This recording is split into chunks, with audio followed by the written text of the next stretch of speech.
Tapi pelan, memang pelan terbuka. Ini barang pelan-pelan dia terbuka. Contoh dia, bila macam orang nak jumpa lepas, contoh macam you call nak jumpa, lepas turun, walau letih macam mana pun lepas turun saat. Lepas tu I witnessing lah, I perhati soalan you, jawapan you. Itu sebab I lepas tak mahu orang yang macam, pasal dulu guru lepas pernah kata, satu hari awak akan tengok orang takut pada kebenaran. Bukan berani kerana benar, takut kerana benar. Ini dah berlaku berapa lama? Bukan kata satu hari, dah berlaku dah. Orang yang ada jalan ni tak berani nak sembang. Sebab apa? Mereka takut apa? Nanti disoal, nanti dijawab. Kita bagi ruang benda ni berlaku. Sebenarnya para guru-guru makrifah, para guru-guru tasawuf, mereka tak sedang zaman dah berubah. Waktu dulu masa arwah guru saya, arwah ayah saya dipanggil oleh Jabatan Agama, kita tak tahu apa yang berlaku dalam tu sebab mereka tak boleh rakam. Balik esok keluar dalam paper, seorang guru ini dapati sesat sebab bercanggah. Bila kita tanya bercanggah dari sudut apa? Awak tak mengaji ilmu makrifah, bercanggah daripada awak punya kepahaman je. Ilmu ada. Kalau tak percaya, buka surah 18 ayat 103, 104, 105. Dan yang hampa jadi kalut ni nak menghalang orang. Pasal apa? Awak hampa ingat Allah Ta'ala tu ada hampa apa Allah Ta'ala buat. Sebab hampa Islam ni terbela. Dari zaman Osmaniyah, Etul Ghazi, belot, busuk hati, sakit hati, cemburu, dengki, khianat berlaku dah pada orang Islam. Jadi hari ni bila orang mengaji ilmu mengenal Allah, ada aja tak puas hati, sakit hati. Bila kita tanya balik satu, aku yang mengaji ni, kalau aku tak betul, adakah hang ikut masuk neraka? Kalau hang betul dari kaedah fiqh. Nanti kata apa, hang rasa bersalah kalau hang tak betul. Tak betul mana benda yang kami mengaji hang tak mengaji. Haram dia orang baca kitab kita. Bagi haram dia bagi dia orang lah. Haram bagi dia orang lah. Kita tak suruh baca kan, dia nak baca juga. Salah dia lah. Kalau dia baca, dia tak faham, pasal apa dia nak tentang orang yang faham? Orang yang mengaku buat agama Islam. Ini berlaku di Malaysia pada ketika dulu. Kita tak boleh buat apa. Sekarang ni bukan macam tu dah. Sekarang bukan macam tu dah. Sekarang you have to stand lah. Dr. Mazhar buat leceh dengan saya. Pasal apa saya nak pergi cakap elok dengan dia? Ada can lupa depan-depan saya maki terus dia. Dia kata saya mengetak-ngetak. Memang nak pergi kasut muka dia. Tapi dalam kawasan dia nak buat macam mana? Kalau dia buat civil rakam, dia bawa pergi mahkamah pun saya salah sebab saya masuk kawasan dia. Tetapi nak bertegas tak ada masalah. Sebab aku refleks sebab hang jahat. Kalau kata mufti lain di Malaysia nak jumpa, boleh. Saya jumpa, saya sembang elok-elok. Dia nak sembang elok-elok apa? Tapi yang beragama masih ni lah, masih hormat kat dia lah. Kecuali kalau orang lain yang kenal dia kan. Yang kenal ke. Tapi nak tanya ni lah. Persoalan Tuhan tu ada. Wujud artinya ada. Tapi ada ke macam kita boleh membuktikan dia ada ke? Awak tak boleh tak? Nak tahu yang tu lah. Sebab ada ikut macam yang Indonesia tu, dia tersedia. Dia tak cakap pula Tuhan tu ada, tapi tersedia lalui. Baik, saya tanya. Macam tu je. Saya tanya satu, dua kaedah.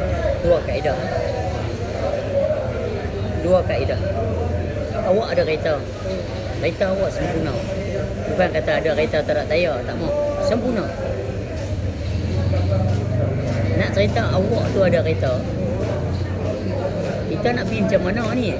Awak nak abang kata awak tu ada kereta. Benda yang luang tu, awak tu kena ada dulu. Awak kena ada dulu. Baru kereta yang awak beli tu jadi milik awak. Padahal kalau awak ni tak wujud, Tak ada apa cerita langsung dah. Untuk ke sana, untuk ke sini, untuk beli kereta, untuk bawa kereta, untuk apa, untuk ini. Allah tu kena ada dulu. Atau awak kena ada dulu. Kereta kena ada dulu ke atau awak kena ada dulu? Baik, saya tanya satu.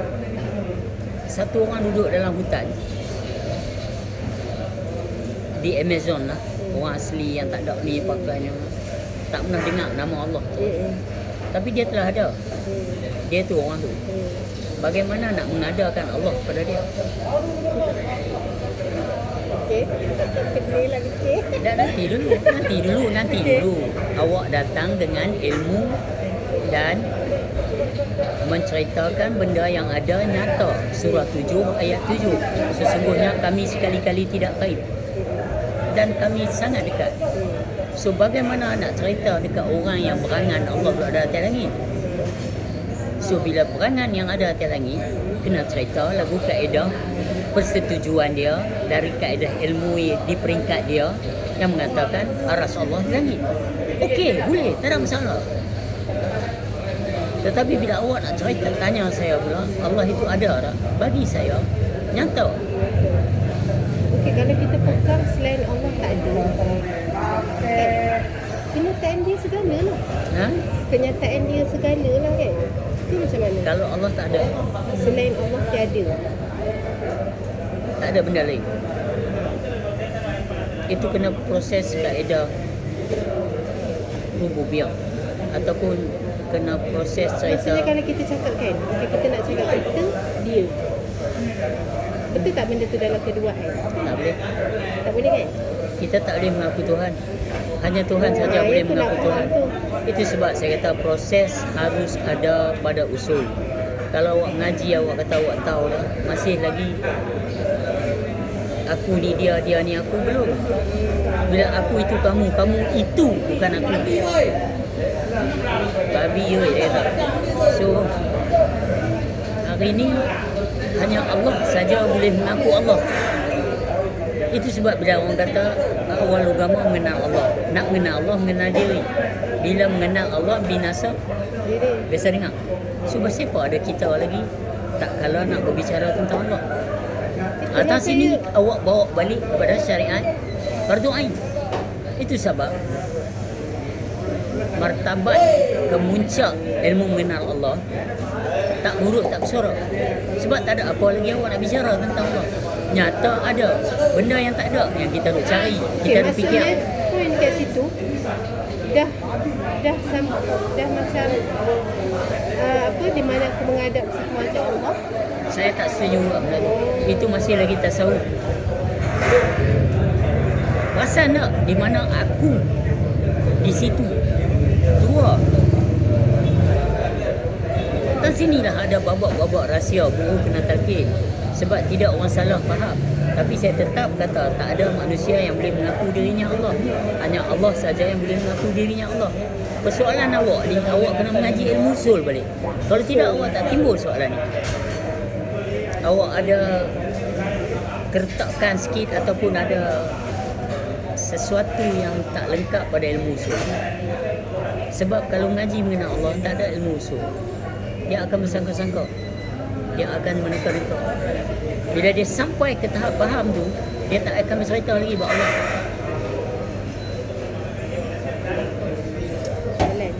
Tapi okey lah, tak, saya tahu lah perjalanan tu. Masa dia mengambil masa yang lama untuk faham.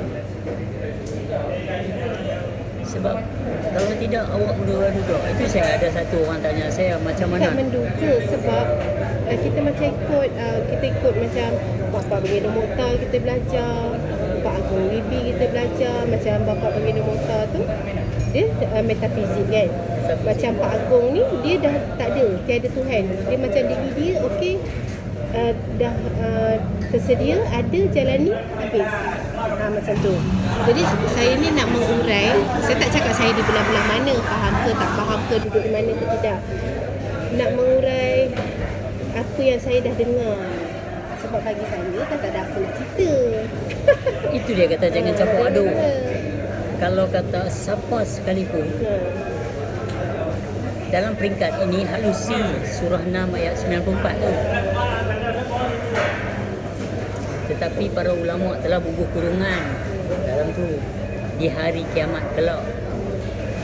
Hanya tu bukan soal di hari kiamat kelak. Buang kurungan tu. Jadi mengenal Allah tu, kembali kepada Allah tu di sini. Memanglah. So okey, lepas tu dia ada tuduh segalanya terputus. Segala yang dikurniakan terputus. Ayat seterusnya pula, yang memberi syafaat kepada kamu juga sudah terputus, tak ada apa. So ini yang dikatakan tadi, nak proses apa tentang baginda Mu'taz, jalan rasa, nak gerak rasa tu, nak proses tentang apa saja jenis tarikat ataupun yang diterangkan oleh guru. Sebab akhirnya yang sebenarnya guru tu adalah yang tak guru, yang tak bersuara tu lah. Yang dalam awal, akhir, mengajar. zahir, batin. Yang Dalam diri yang satu mengajar. lagi meliputi. Sebab kalau orang yang mengaku guru pun, dia macam mengagungkan macam apa, Tok Penali, Bapa Baginda Mu'taz. Dia macam dia pandang lagi orang tu macam itu. Kita berterima kasih kat mereka. Ya, Tapi kita tak terhijab. Tetap tak terhijab. berterima kasih dan hormat, betul. Tapi kita takkan boleh dah ikut dengan dia. Jalan dia nak pegang cara dia, tidak. Kita akan jalan dengan jalan kita sendiri. Okey, baik, saya cakap saya berterima kasih kat guru saya atas penerangan ilmu. Tetapi saya sekali-kali tidak mengikuti guru saya dari kaedah af'alnya. Sebab af'al tu siapa? Dan dia bersalahan. So hari ni bila dia cakap bab baginda Mu'taz, cakap bab apa sekali lah banyaklah nak sebut guru-guru ni. Awak cakap dari sudut ilmu ke, dari sudut kelakuan? Sebab tauhid af'al adalah tauhid yang paling susah. So hari ni bila dia berkata nak ikut Nabi Muhammad, saya kata, Allah kata dalam Quran, sesungguhnya Muhammad teman kamu itu tidak gila. So saya tanya, apa soal dari sudut ilmu ke, kezahiran ke, dari sudut apa? Muhammad mana? So bila macam Dr. Mazhar apa semua, kita nak urai benda ni tak boleh. Pasal mereka Nur Muhammad, mereka tak faham, mereka tolak proses-proses macam ni. So itu sebab Jesus Christ, Nabi Allah Isa AS kata, first knowing yourself, second know where you are. Kalau dalam bahasa lain, kandang kambing mengambil, kandang harimau mengau. Mereka ni tak ada. Mereka kira kandang mereka saja, mereka kedai masuk. Ternakan yang lain, dia tak peduli dah.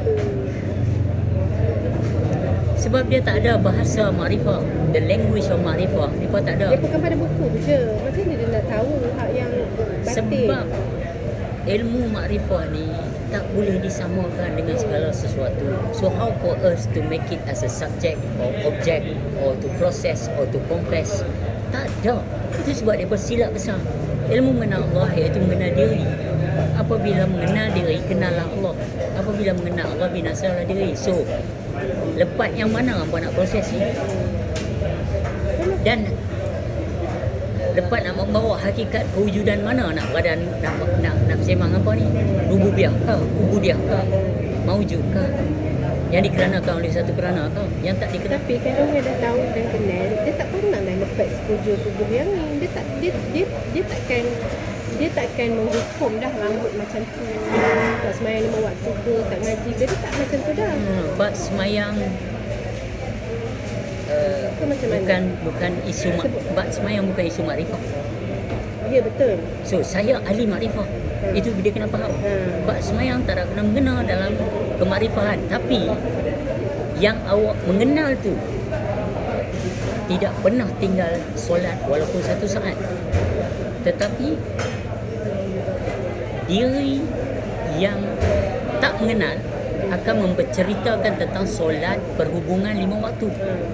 Kita pula berhubungan sepanjang waktu. Dia tak takluk pada 5 kali.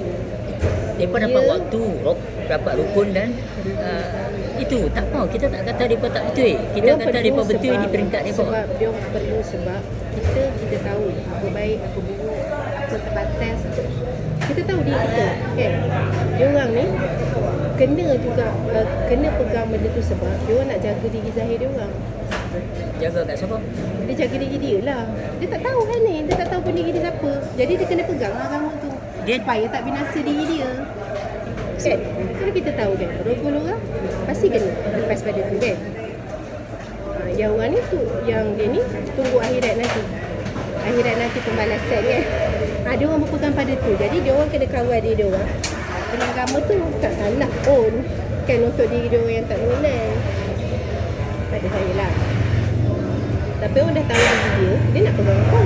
Takkan dia nak jahanamkan diri dia? Kan? Mesti dia dah tahu dah. Buat benda tu salah. Dia akan terima hukuman waktu tu juga lah. Dalam ilmu makrifah tak ada salah. Ya betul. Dalam ilmu makrifah hanyalah akan ada kesusahan, bukan kesalahan. Kesusahan. Kesalahan yang tak ada melekat, orang yang beragama tu, yang pegang agama ni berdosa. Ya itulah saya cakap. lah. Itu saya cakap dari sudut surah 81 ayat 29 tu. Itulah tauhid la haula wala quwwata illa billahil aliyyil azim. So menjadi kesalahan apabila duduk dalam patung air. Tak kata ilmu itu salah, tapi tata tertib, konsep dan idea, law and system dia ada salah, batal, makruh, apa semua ada.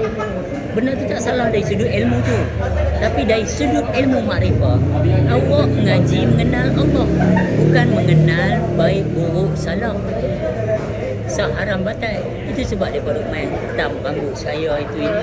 Saya kata kat mereka, aku ni ahli makrifah.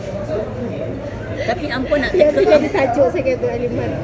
Jadi Nakal macam. bila hampa memandang aku dari sudut ahli fiqh, habis jahanam lah bahasa-bahasa. Tu sebab orang yang dah tahu tu, dia tak heran pun. Tak ada masalah pun bagi dia dengan orang. Baik dari sudut fiqh itu sendiri, surah 6 ayat 52, awak tak bertanggungjawab dalam satu hal. Tak ada orang pun tanggung dosa orang. Kenapa korang sibuk nak tanggung? Itu saya kata, mereka ni mai daripada silibus Yahudi mana yang ajak mereka macam ni. Lepas tu mereka pegang authority, mereka pegang power, sedangkan mereka tak mengenal Tuhan. Itu masalah. Itu je.